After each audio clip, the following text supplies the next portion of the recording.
الحق تكون لكم ويريد الله أن يحق الحق بكلماته ويقطع دابر الكافرين ليحق الحق ويبطل الباطل ولو كره المجرمون. Après les recherches que j'ai faites, quand vous parlez de la solidarité et l'entraide, ça va se résumer à se mettre aux côtés des autres, apporter de l'aide et concours, secours, soutien moral, financier aux autres. Donc, soit avec lui, l'entraide, c'est le don qu'on se donne mutuellement.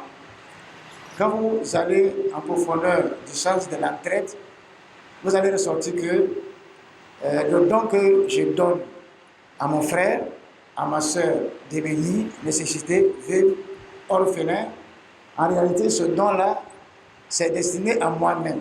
Parce que ce frère-là est un frère, est un musulman. Le Coran nous dit, les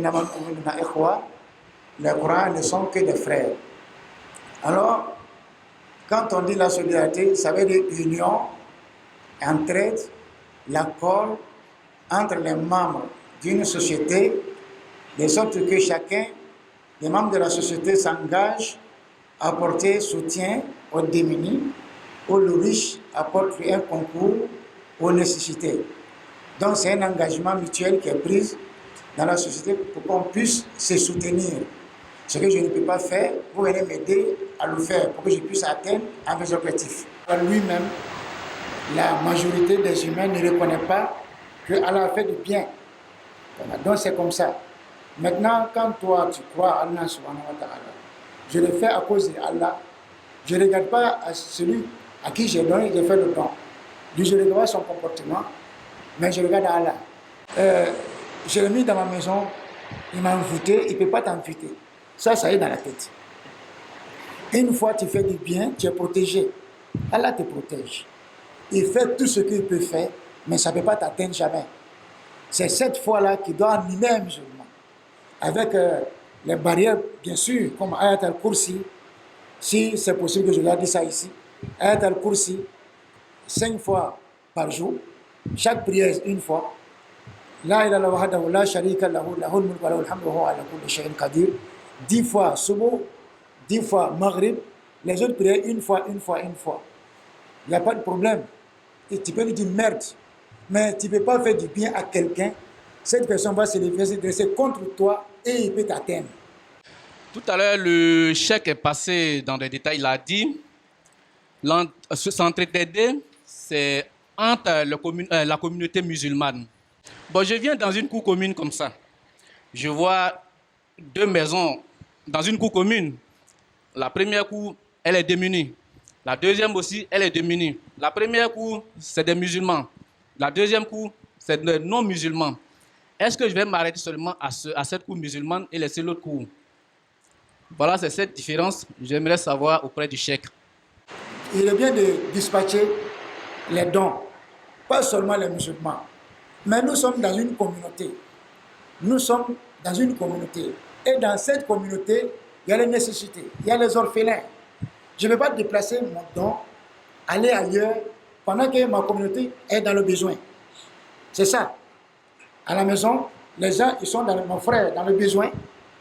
Il est malade ou bien il a faim. Comme je vais être généreux, je lui arrache ça, je vais donner ça à quelqu'un dehors. Je ne suis pas généreux.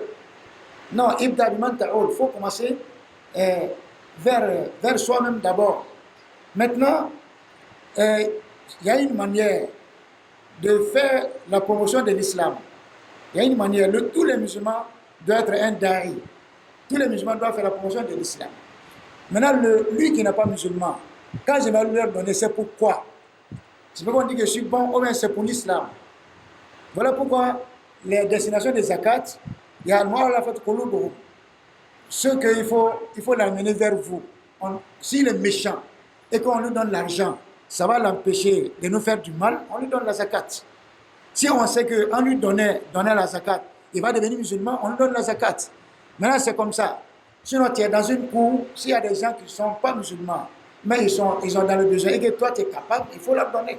moi j'ai été victime. Il y a une dame qui est venue, elle m'a présenté une ordonnance. Je suis malade, je veux qu'on me soigne. Et elle a commencé à trembler. Je lui ai dit, donne-moi l'ordonnance, je vais aller payer ton médicament. Elle dit, non, le médicament, on ne le trouve pas ici. On ne le trouve pas ici.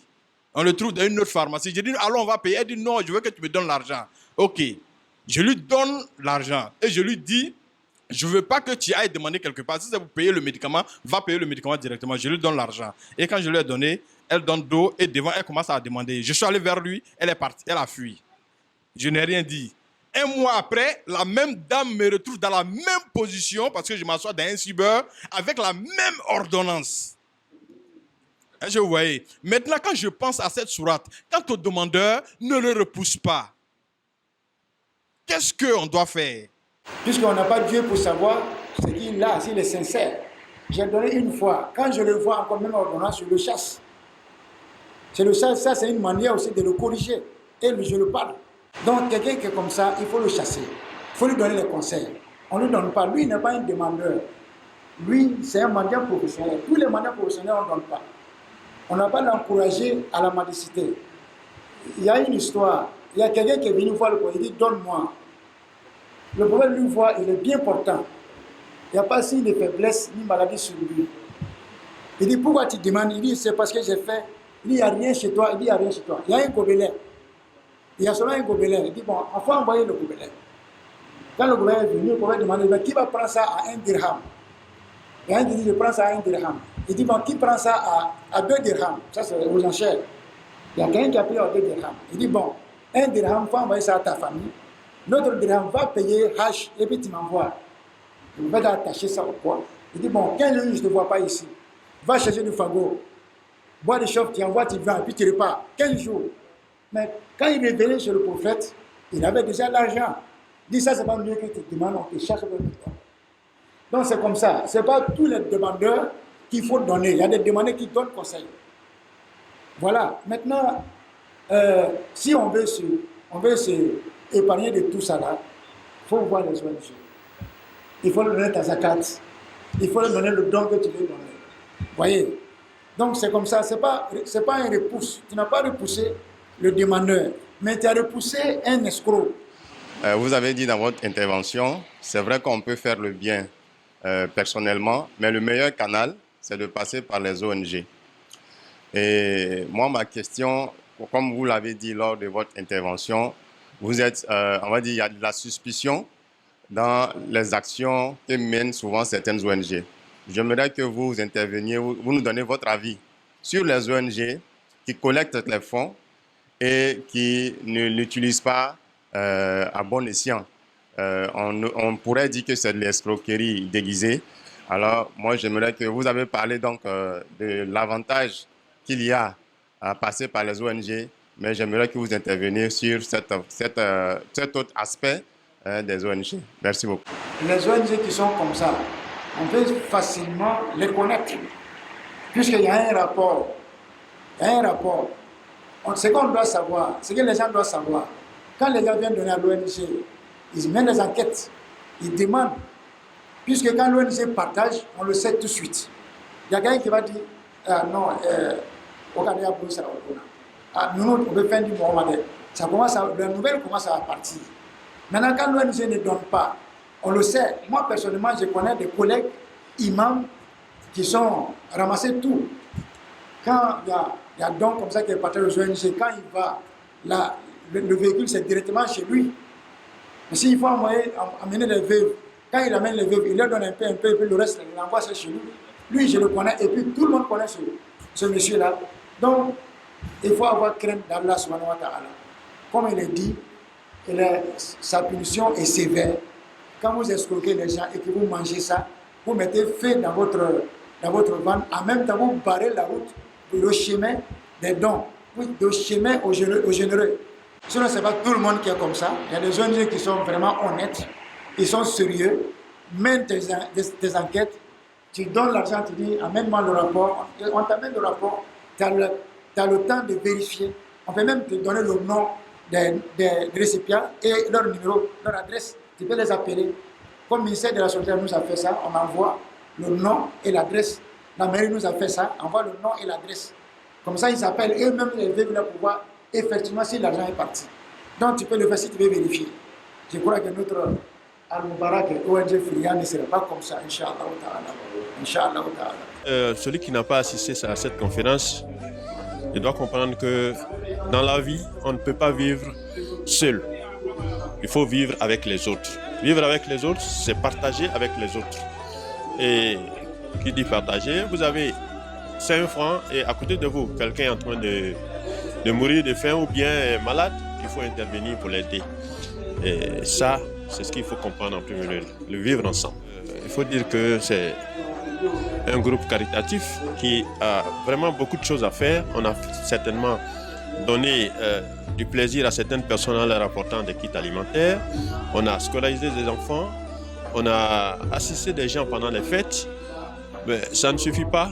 Ça ne suffit pas puisqu'il n'y a pas que ça dans le monde. Nous avons des hôpitaux où il y a des gens qui souffrent, des malades qui n'ont pas d'argent pour se soigner.